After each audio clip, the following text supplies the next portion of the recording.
Hi, I just want to do a quick video on the existence in a world where obviously suffering and torture and things like this are possible, and how we live, and it's a self-propelling mechanism, and the frustration. This brings back to the idea of frustration and why we're living in a world and how there's nothing we can do about it. We're living the life, we're here, and we're dealing with the world and the ideas and the frustration of dealing with other people's problems around us, and living in a world where it's possible that one person's value is based on another person's suffering, and so on and so forth. And obviously everyone has feelings of wanting to see someone else suffer, because obviously we know that's how what gets to people is suffering, even though we know we wouldn't want to suffer ourselves, but we almost validate the other person's suffering because of our feeling like we're in the right and then they're in the wrong. And obviously there's people in the right and wrong, and people that want to make people suffer for no good reason obviously isn't good. But the fact that we are subjected to this, that someone's going to be subjected to this suffering, and recognizing you wouldn't want to be suffering, obviously creates a problem in understanding. And this recognition of existence that we're living in, that there's nothing we can do about people suffering because someone's going to suffer. And that's the very notion by which this concept, this game that we play is working off of others, cannibalizing others, or I get pleasure if someone else is experiencing pain, and there's nothing we can do about the person experiencing frustration and pain. Obviously, it was at my expense. I wanted to experience something, and it was at their expense that they were suffering now because of me, and there's so on and so forth. And there's the people that are overtly doing this kind of thing, or they're overtly causing people to suffer, and there's nothing you can do about it except sit there and accept it. Well, not sit there and accept it. Obviously, from our point of view, there's things that we can try and do to minimize this pain. Obviously, there's no way that we're going to completely get rid of the pain, but we're going to sit here and try our best, or at least the idea would be to try our best and to minimize as much suffering as we can. And even though we're going to be minimizing as much suffering as we can, there's obviously going to be something happening. There's going to be some kind of problem that we can't necessarily mitigate against just by trying our best to mitigate against all sorts of problems. We're just going to be sitting here coming to realizing our frustration and our suffering, and recognizing that there's nothing we can do except sit here and say, well, man, this is the way things are going to turn out, and there's nothing I can do about it except hopefully to mitigate my frustration and my suffering and the torture that's happening. We can try our best, but there's no way to completely eliminate that. And based off the fact that we're cannibalizing each other, there's nothing we can do about each other. We rely on each other. We want people to react a certain way, and if we don't react a certain way, then we get frustrated, we get upset, our expectations aren't met, we feel deprived, and we're constantly feeling deprived. We're constantly fighting this deprivation that we're experiencing, and there's nothing that we can do about it except live out the crap. We can just keep on living out the crap. That's all we're doing, is living out the frustration. And obviously a psychological word, living out the deprivation, and obviously it goes back to the deprivation game. Being frustrated is obviously what creates the satisfaction. Right when you get to satisfaction, you're probably not at the zero sum, and you're right back to going right back. It's like taking one step forward, two steps back, then 3 steps forward, then 2 steps back, and constantly and so forth. You're always trying to reach the end, but you're always constantly going between one and the other, and one and the other, certain steps back and then forward and back and forward. And once you reach the wall, you have to go back, and then once you reach the end wall again, you have to go back and back and back.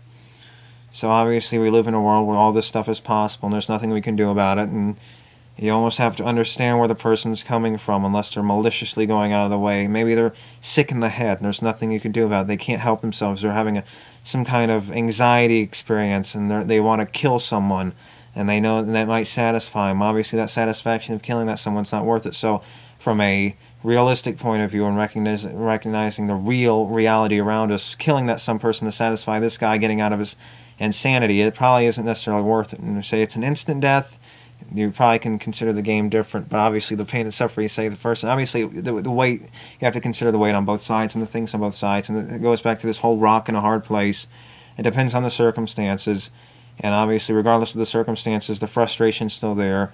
And obviously it's coming from our point of view, the understanding that suffering and how you wouldn't want it to happen to yourself, the torture and the suffering, the frustration, all these kinds of things obviously are going to be in this world no matter what we do. And it's about mitigating against it, not completely eliminating it, because if we eliminate it, we're just eliminating life.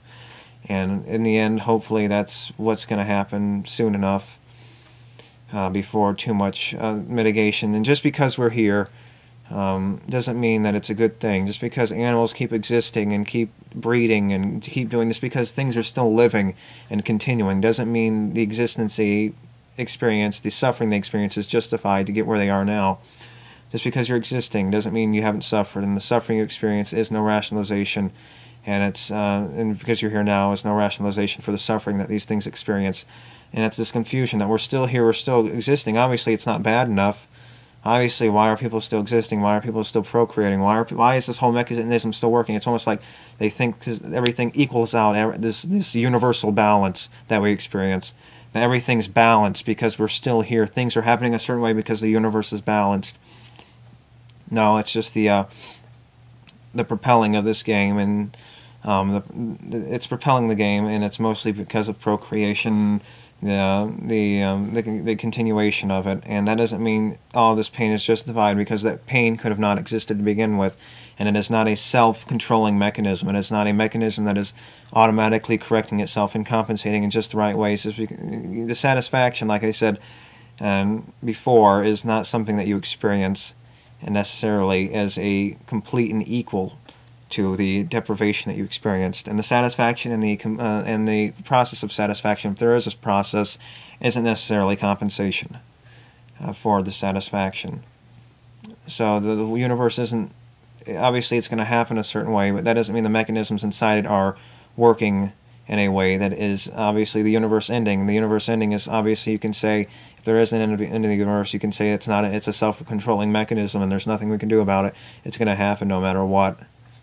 So regardless of that, it's not a balanced universe. That's a completely indescribable concept that you can't apply to the universe or the reality we're living in. Things are happening, and most of them are unfortunate, and some of them are good, but based off of a releasing of those unfortunate events. And hopefully the events aren't too unfortunate. Otherwise, the experience may not be worth living, or the person experiencing experiencing that deprivation may not be alive anymore. Obviously, if it gets too bad, obviously it gets too bad for everyone. There's going to be a point where it gets too bad for everyone. It can get to a certain point that people just can't take it anymore anyway, and everyone has their limits. And that doesn't mean it's subjective. It just means that everyone has their limits, and that's obviously an existence in and of it, the universe. And it's projection, this idea that we're projecting this meaning and this subjectivity on things when in reality it's not. Just because I see it as subjective, and it's subjective for each individual person. It's different. It's more different. That's a better word to apply. It's different for everyone, but it's not subjective. And that best describes it, is everyone's threshold is different, not subjective. And that's exactly the point that needs to be made in describing these concepts. So I think I made my point. Existence in a world, obviously, where this suffering is, it's a mechanism, and things are going to happen. We just haven't come to terms with the recognition that our lives, the game isn't working, and the game will eventually end, and that will be part of the mechanism at hand controlling us. So thank you. I think I made my point clear enough. Thank you, and till next time. Bye.